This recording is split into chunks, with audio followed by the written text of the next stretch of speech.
Hi everyone, this is Jonelle and welcome to Cooking with Shadow Benny.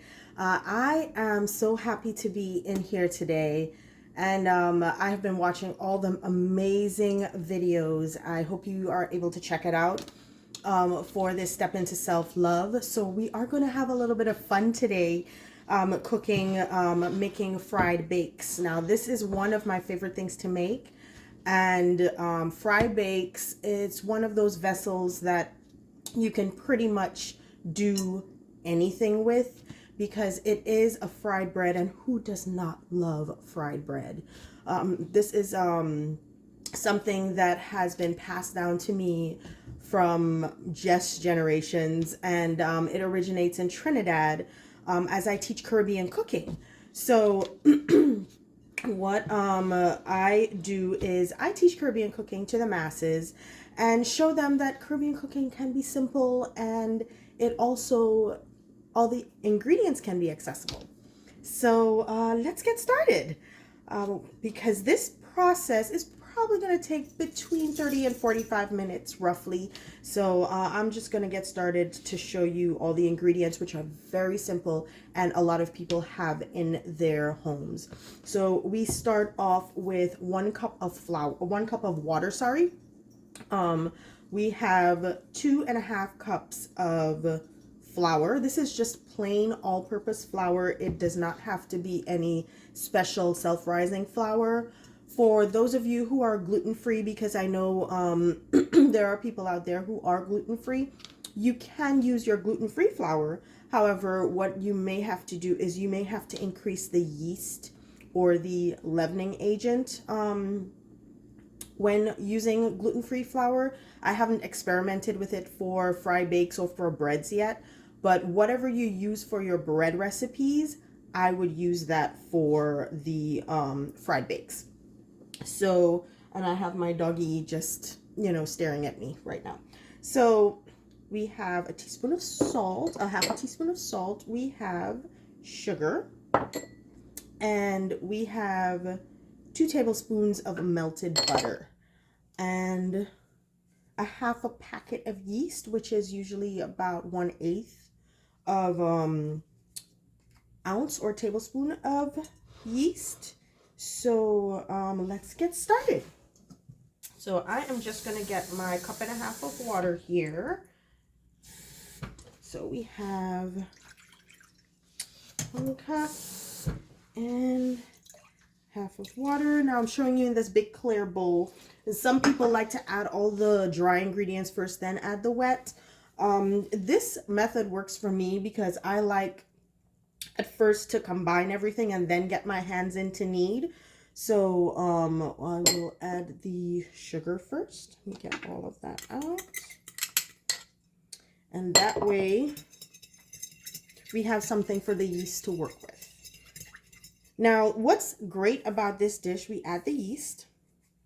What's great about it is that I don't have to wait for the yeast to activate in this, but it's not going to hurt if you prefer to wait like about 5-10 minutes for the yeast to start, foaming up and activating with the sugar to feed that yeast so that you can continue. And the water, it can be lukewarm water. You don't want your water too hot so that you be killing the yeast.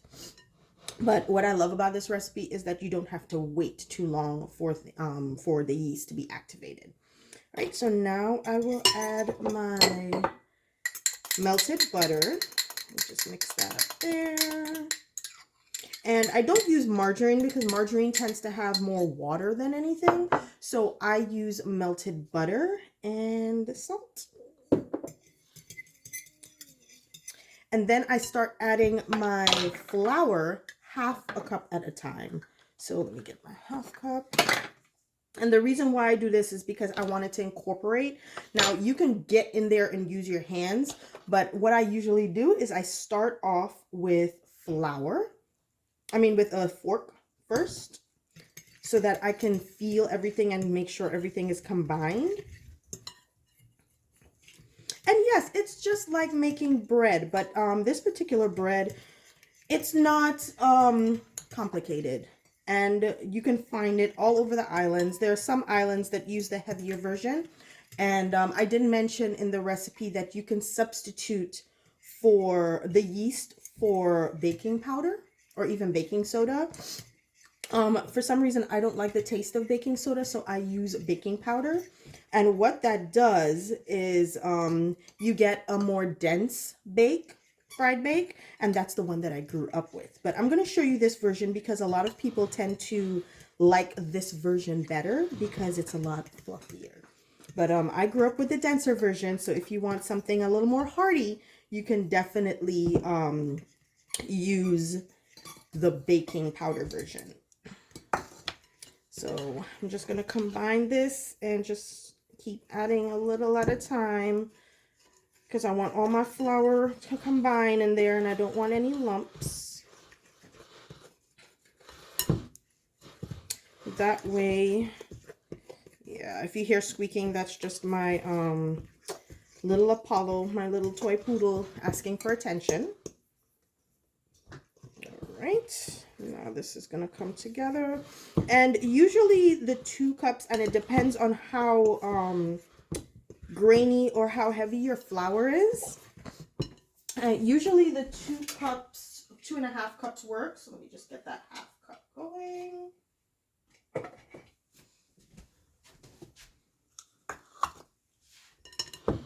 And if you think you need more flour, you can just definitely add more flour. So once I see it getting to this stage where it is totally come together, then I go out on the board and I start to knead it. Come on. There we go. So you can have more flour on hand, just a little more, just to make sure that this is combined properly. So now I start to see it sticking with all the flour on the outside. So now I'm going to turn this out. Get some flour here.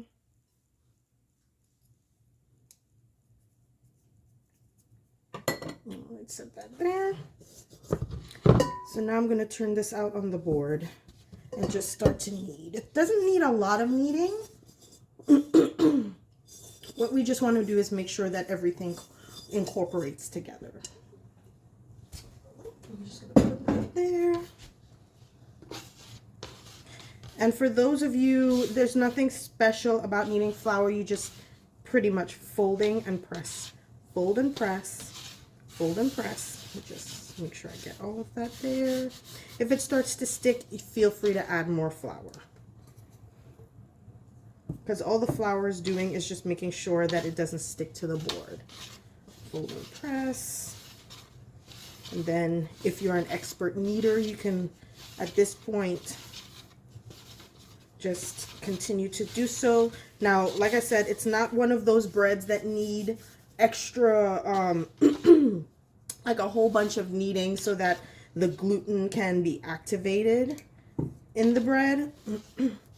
And I like to keep my dough just a little soft, not too stiff, so that way we'll get a nice fluffy bake. If not, you can do a heavier, a much more heavier bake. So I'm gonna just add just a little more flour to this because I think it's just on the cusp of stickiness. So I'm just gonna sprinkle and just knead until I kind of stop feeling a little bit of the stickiness. All right.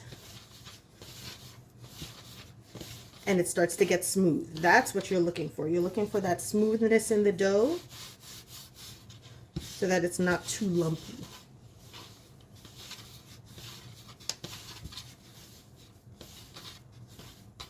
And this is therapeutic as well. Usually when I make bread, I like to pound the dough, like really get into it. And most of the times that's the best bread that I ever make. So now that's incorporated, what we're gonna do, let me set this aside here. And get rid of all of that. All right. So now what we're gonna do is we're gonna grease the bowl. So there are two ways we can do this. We can, just gonna put that there, not wasting dough. So I'm just gonna take a teaspoon of olive oil. And that's okay if you still have stuff in there, it's just flour. So a teaspoon of olive oil. And I am going to take, and yes, it can be extra virgin olive oil. And this is not going to affect the taste. It's just so that when this sets in the bowl, there's no stickiness. So I just turn it like that. And that's your dough. So I just let this rest for about 15 to 20 minutes. And seeing that this is the version of the yeast, I'm going to show you what it looks like in the pan when we're frying. So let me just take this and just cover it for a minute. And I'll put that over there. So what I'm going to do is wash my hands, and then I'm going to show you a dough that I pre-prepared beforehand. And I used the baking powder in that dough, just so that you can get a little bit of variety and see the difference. All right, clean this down. So this is the baking powder dough. And you see it's a little, slightly has a little give. And this is what we're going to do for frying. So to get the sections going, you can make this as big as, almost your hand, or you can make it as small as probably in 5-inch diameters. But what I like to do is I like to squeeze the dough in half and then squeeze it in half again. So that way we have 4 balls.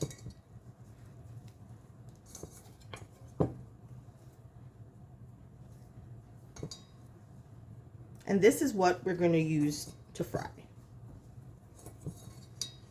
See how easy that was? It's just a simple way of dividing the dough. If you have a larger dough, if you want to double this recipe, then you can cut it on the cutting board in half and then turn and squeeze the halves in order to get your equal sized dough. So that way you're, probably not going to have uneven bakes making. So what I'm going to do is I'm going to go over here. I'm going to put my stove on a little higher than medium. And that was actually resting for about 20 minutes. And I am going to add some oil. Now this is vegetable oil. You can add canola oil. So an oil that does not have an extremely high heat index, like olive oil does have a high heat index, so I would be careful in using olive oil, and oil blends with olive oil in it. You can also use sunflower oil if you wish. So I'm going to make it just roughly about an inch. You can go up to 1.5 inches. And I'm going to let that heat for a minute. And this is where you can flour your hands after you wash them from the last time.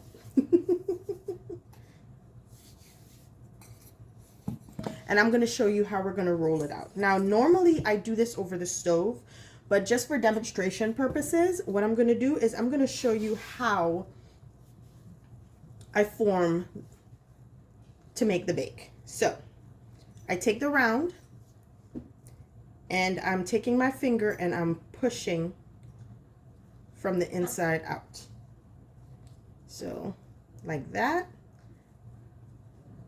And see, it's nice and round. So I make sure that's flat. So let's say about 1/8 of an inch, maybe.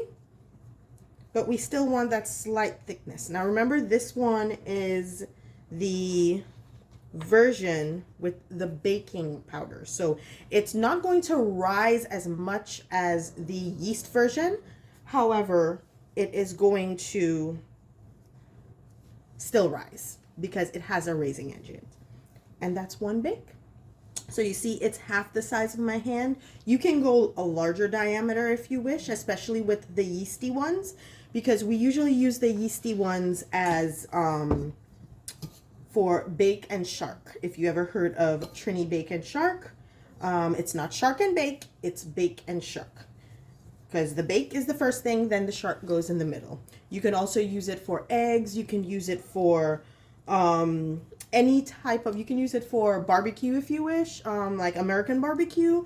It's a really good sturdy bread that you can use to sop up any juices. That's why I said it's a perfect vehicle for almost any type of filling. And for the vegans or the vegetarians out there, do some potatoes in there. We have potatoes called aloo. It's also, you know, known in the Indian world. You know, some nice spiced potatoes. You can put that in there.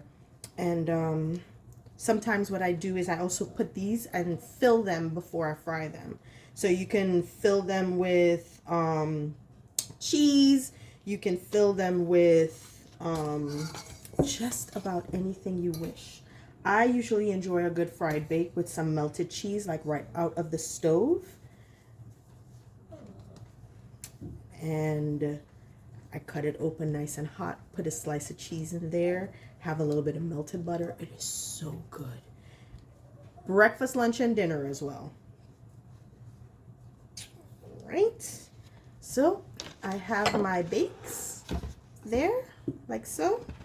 And we're going to fry them. So I'm just going to test the oil and see. I'm going to see how hot it is. Because we want the oil to be a little hot. It still needs some time. And I am going to just get these out of the way.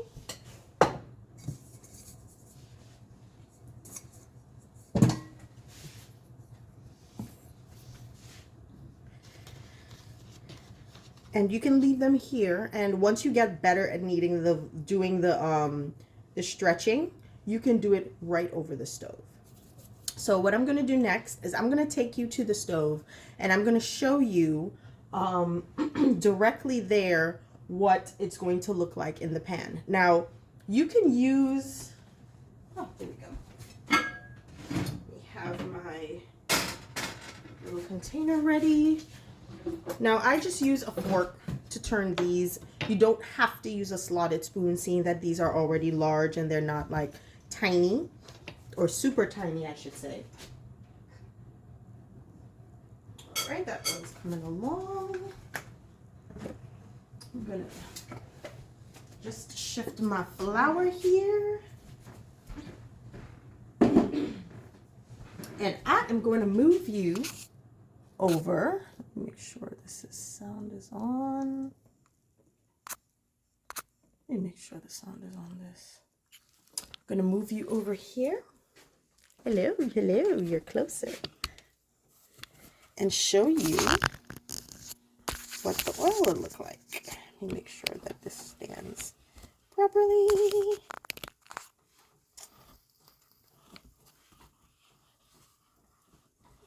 Please don't fall. I think I might have to put something in front of it.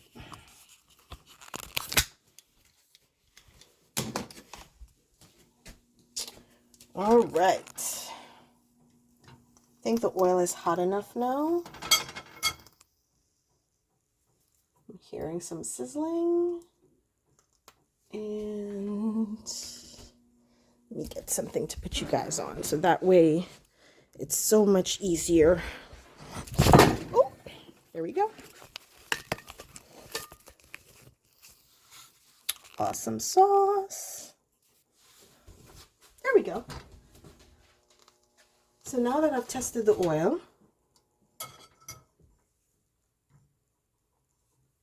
and that's floating. Now you can do these 2 at a time.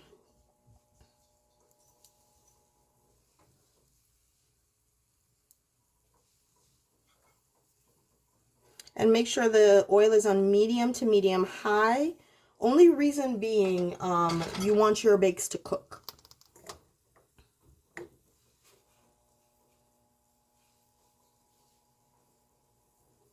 All right, so let me see if I can get this in here. All right, that's what I want. That sizzle. So what I do is I turn them at this point, and I tend to pour the oil over it. It helps with the rising process for some reason.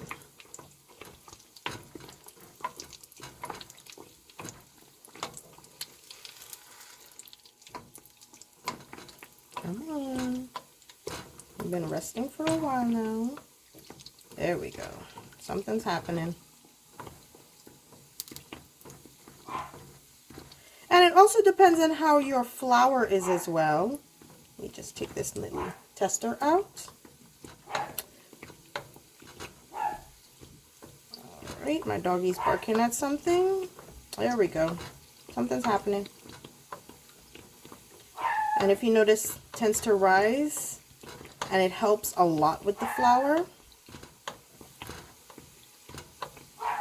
Because these are going to be a little denser than the others, we want to make sure that it's cooked properly. So you can use a larger pan if you want to put more than 1 or 2. But I think this, when I do it with this size pan, it's like a medium size pan, it helps with the, you know, so that I'm not wasting the oil. See, there you go. We got some rise out of this. Now we want to, you know, just keep swirling it. Let's see if I can get that to the center. You see how they float? And I know in some islands they call these floats as well. Now there is a version of this called, I guess, Festival in Jamaica.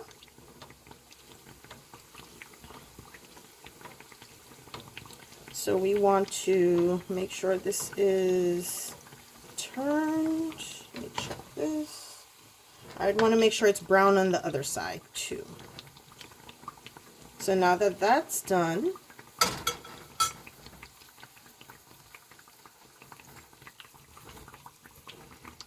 turn. It's not quite brown yet. I'll give that a few minutes. And then I'll do 2 of these, and I'll also do 2 of the other ones, because by the time we've done 2 of these, we can do 2 of the yeasty ones, and I'll show you the difference, because there is a big difference with the yeasty ones.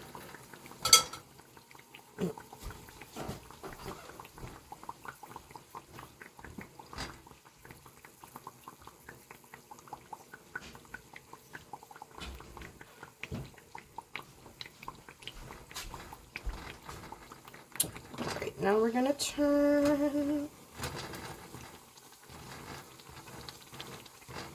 Make sure we get that cooking.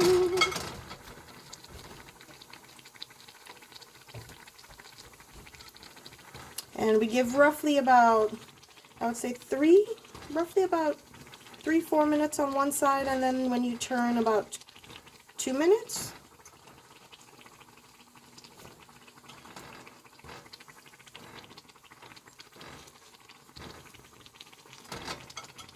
And I just keep turning them just to make sure that, you know, that it's even.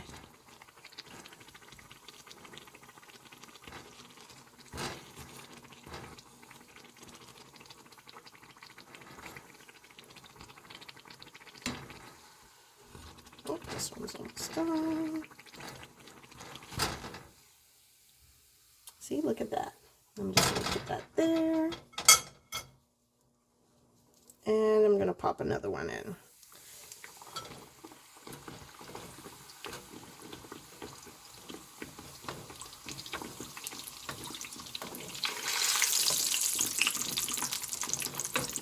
Now, notice that I didn't like plop it in there. I just, you know, gently dropped it in.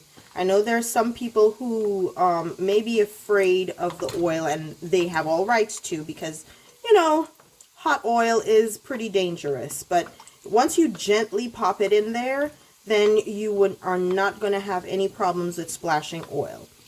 Once you, 1, gently pop it in there, and 2, there's no water close by in order to, you know, make that oil splash, then you are good to go. So that's why these bakes don't have any oil, like any water on them. So you see how that's rising there? Turn. And while that's cooking, I'm going to do the same thing with this one over here.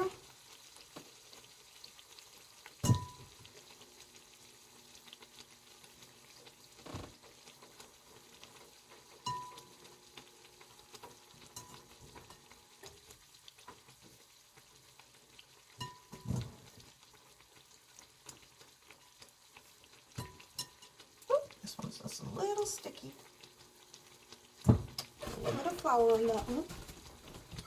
And I'm going to just turn this. Ooh, this one's a lot better. You know, they always say the first one always comes out So this one's a lot better. Just make sure and monitor your temperature as well, because you don't want it to cook too quickly. You don't want raw dough in the middle. Alright, so let me just get some flour on these. I've been resting for about 15 minutes or so.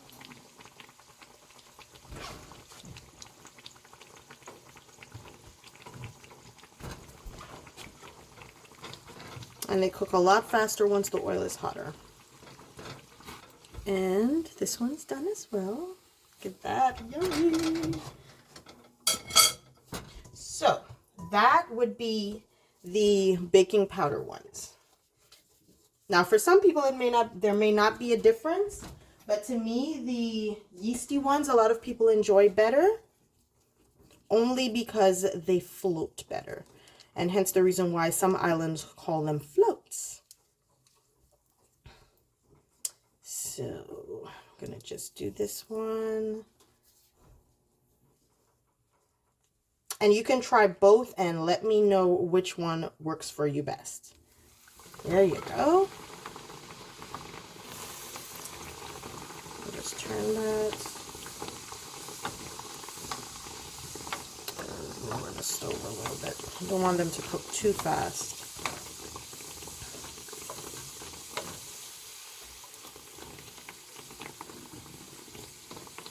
Yeah, the stove was a little too hot, so this one may not rise as much as I would like it to.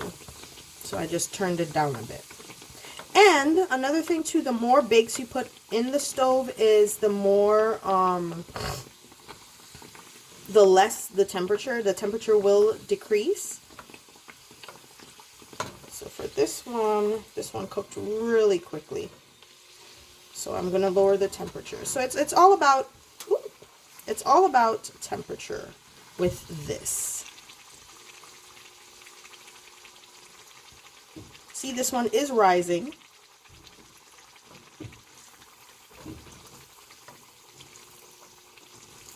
It's popping up. But I like to help it along with the oil on top.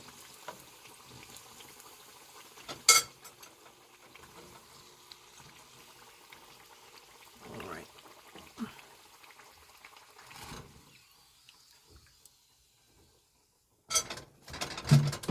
And we're going to do the other one. So I turned the stove down a little bit.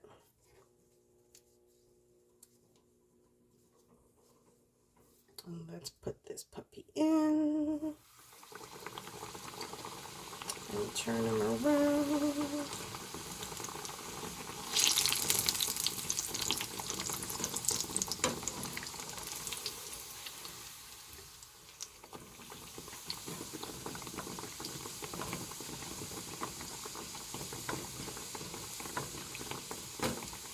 And it also pays to let the dough sit for about 15 to 20 minutes.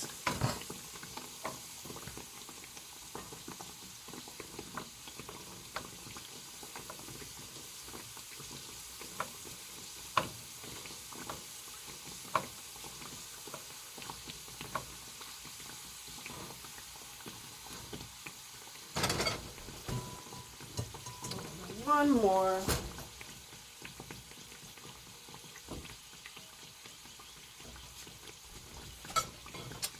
Just to turn.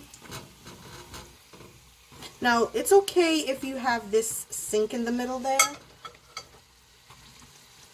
Just monitor it and it will definitely cook. See how it's rising? So it's going to puff up.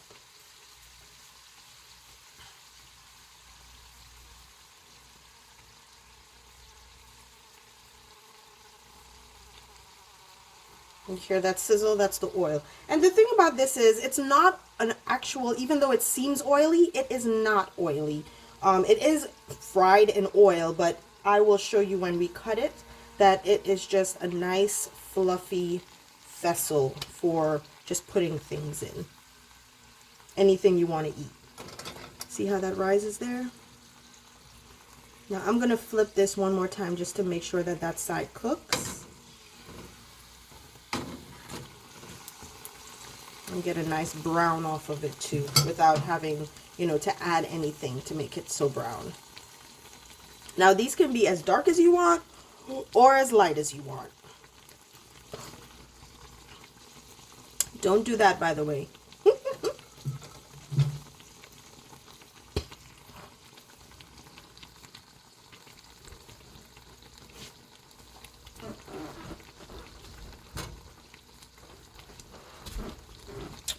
Right, there you go. Just pop that in. And I'll just do one more. Just to turn. And it does not take long to do at all. I think this is nice for when you want some kind of bread on mornings. And something quick, but you don't want to go through the process of having dough to rise and then having it, you know, to sit again and then punching the dough and, you know, going through that whole 2 hour, hour and a half long, 2 hour long process of making bread. So this is a nice quick way to have, you know, that bread without the process.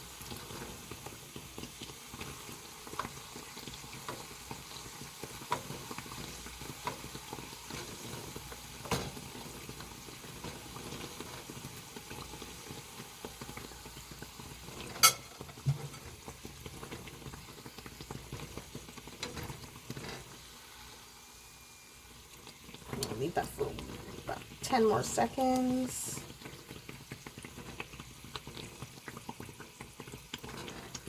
Then I'm going to do a flip.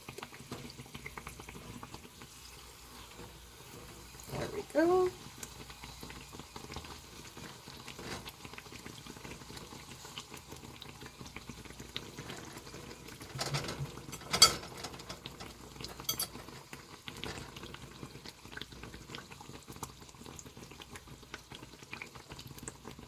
And you see how they float?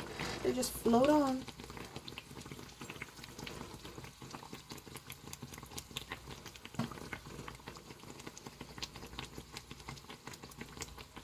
Alright, at this point, I'm just going to turn the stove off and I'm going to just finish these afterward.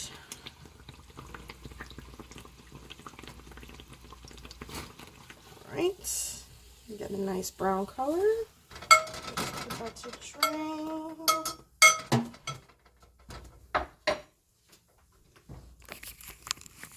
And now what I'm going to do is I'm going to show you what they look like inside. It should be so yummy. And like I said, you can put anything in it. It pretty much